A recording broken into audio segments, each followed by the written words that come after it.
Thank you for inviting me here today to talk, even though remotely. It's a pleasure to be able to chat to you about my nomination for the Arthur Pilkington Prize and why they very generously awarded it to me.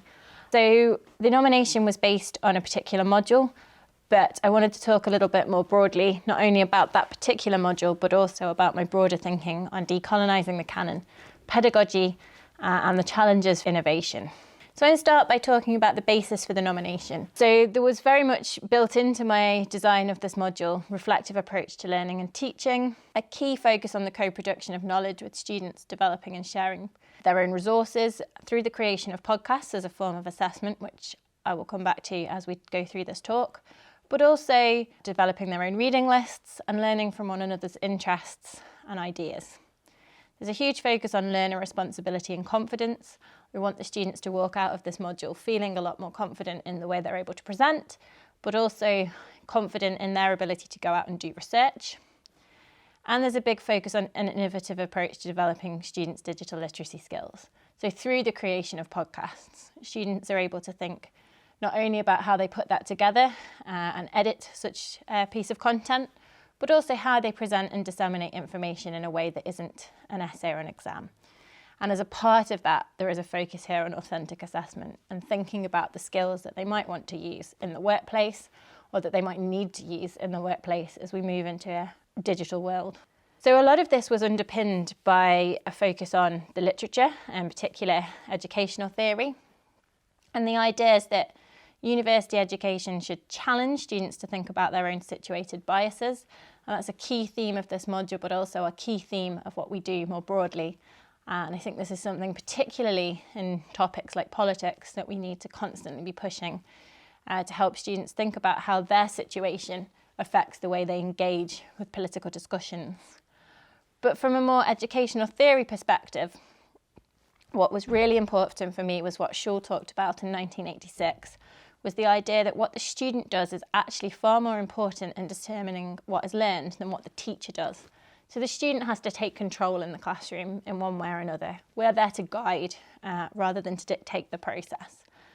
Because the reality here is that research and developing their own knowledge is a particularly important thing for developing them as scholars. So to achieve this, I developed a particular module that had a number of different purposes.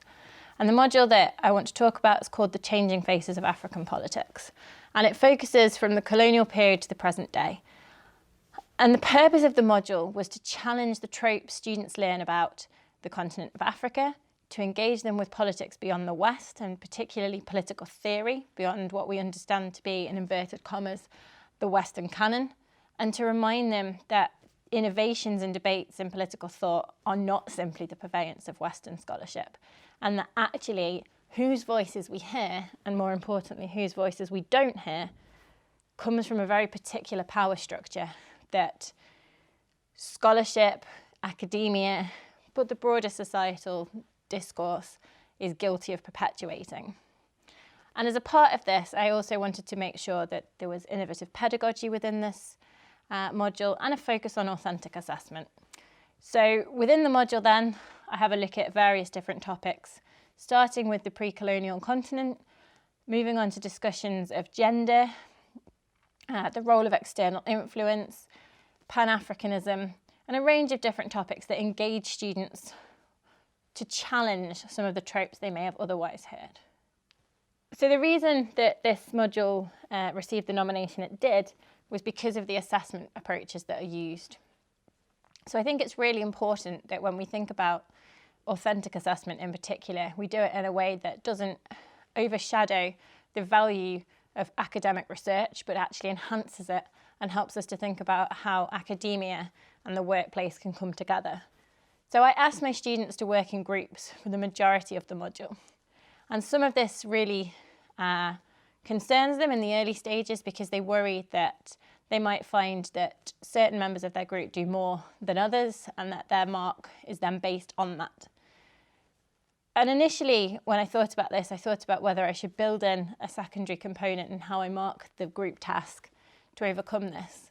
But the reality here is that if you find yourself in a workplace environment where you're asked to work with other team members, then you might find that some of them do more or less, and that you need to build the skills to negotiate that and to try and overcome some of these difficult roles within a group task. So that was one of the key learning focuses that enabled students to think through and manage these skills, as well as creating these really impressive outputs. So they created 3 podcasts. They had to be presented as a series, and they were submitted throughout the module with 2-week gaps between them in weeks 5, 7 and 9. And after each podcast, they received extensive feedback that they could then build into the second one. There was also an in-class assessment that initially was at 5%, but following student feedback, I will be changing to 10%, where they participated in the creation of weekly reading lists. So rather than me handing them a complete reading list and expecting them to just go away and do that reading, I asked the students to be involved in that creation process and to look for sources themselves and to build in these research skills. So I wanted to tell you a little bit more about the module itself, and to do that I was going to set the scene by telling you a little bit about the first lecture. So in the first week of the semester, I asked students what they think about when they think about the continent of Africa. And I also asked them what they were taught about the continent at school. Now obviously there are geographical, experiential and cultural differences in a lot of their responses.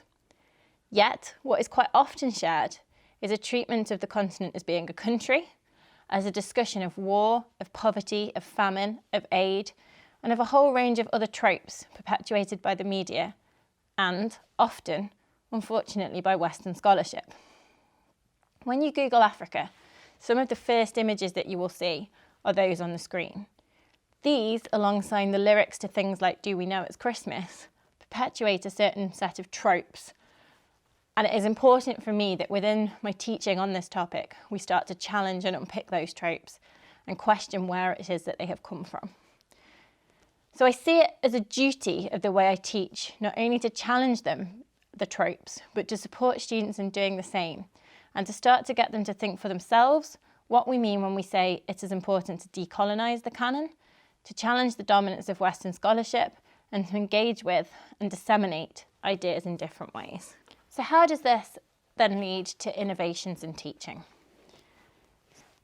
So recorded content is becoming quite a mainstay in teaching. We're asked to record our lectures, we see lots of uses of online courses, but what we don't see so much of is the use of student-developed work.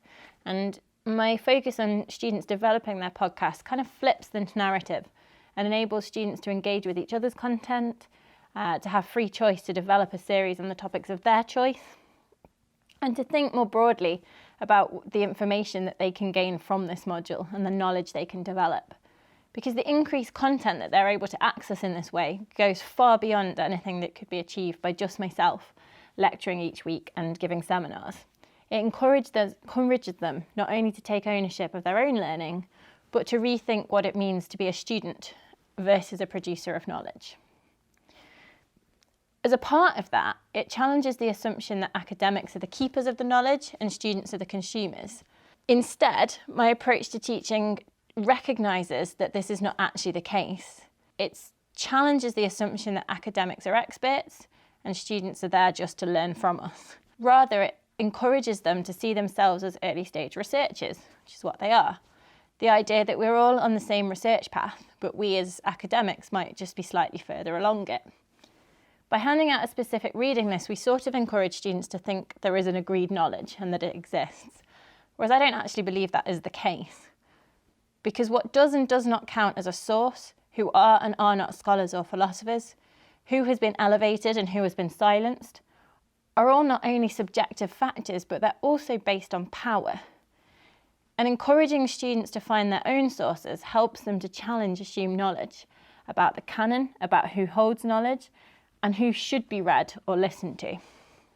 And in placing the emphasis in this way, I challenge students to think critically, develop research skills, and to critically assess the sources they're engaging with. And as well as this, they build on these important digital literary skills and teamwork skills that are important and transferable, particularly for employers. But this is all well and good. If the students don't like it, then that is less successful. So what do they think? At the start, some students are quite sceptical. The heavy reliance on group work, this idea of what happens when people don't work as hard as they do, makes them a little bit nervous. But actually, as the module develops, they come to realise that responding to these issues are actually transferable skills, and that they can learn from this skill set and develop them in their future lives.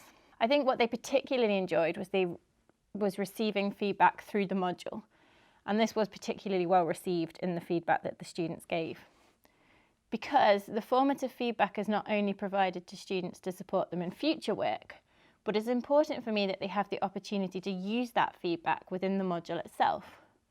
So mistakes are valuable, but learning from them and not being penalised from them is also quite valuable. So that's why the final grade for the podcast is an average across the three, as it gives them an opportunity to learn and develop as a group from the feedback they are given and to build on this feedback. And generally speaking, this goes really well, and there is a trend of an increased quality and marks across the three submissions. And as you can see from the graph, the module was very well received by the end. And just to highlight a couple of key things that they also added, the one I think is particularly important is the idea that this was a less rigid module and that was an opportunity to study areas of interest. Because as I mentioned with the educational literature, it's really important to focus on what the student does rather than the teacher, and that this defines the outcomes, and this is what is particularly important. I've talked a little bit about the module itself, but I wanted to talk about the broader context into where I see this fitting, and that has a lot to do with challenging the canon. So in October 2018, I decided to write a piece for Times Higher about my experiences teaching not only this module, but also political theory, and the way that my teaching has changed over time and the influences on me. Whilst partly this just opened me up for a lot of abuse online, its value lay in sharing the challenges and successes I've had as a teacher and contributing to a very important conversation in current educational theory about the importance of decolonising the canon and what that actually means.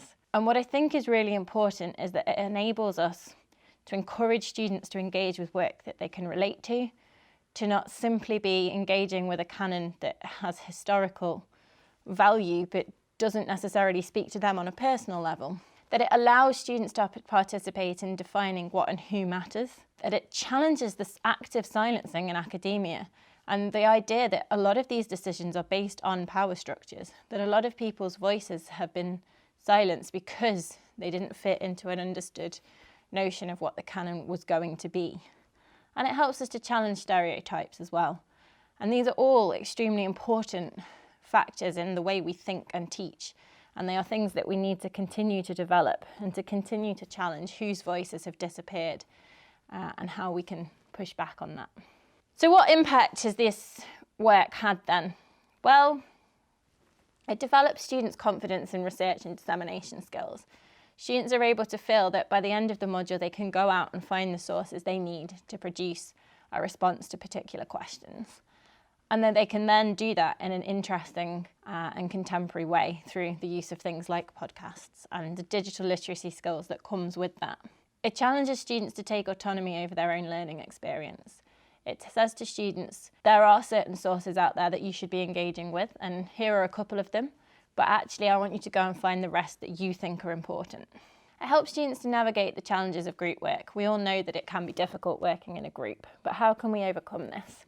How can we make these groups work successfully? It encourages reflexive thinking, to look back on these ideas and to think, okay, this is what went wrong and this is what we could do better in the future. And this is how we're going to use the feedback that we've been given. It changes conversations about how we teach the continent of Africa.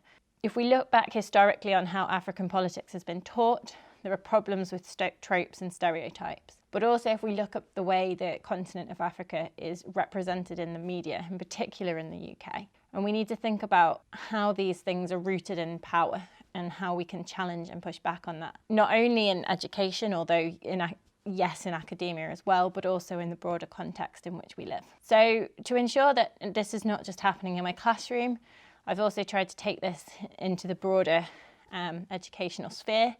I've been invited to talk on student radio to challenge tropes about Africa. I've participated in international learning and teaching conferences, and there was the article in the Times as well, because I think it is important that we have these discussions and that we continue to feed into them as we continue to decolonise the way we teach, which is probably one of the most important things that we are currently doing as a field. Thank you very much.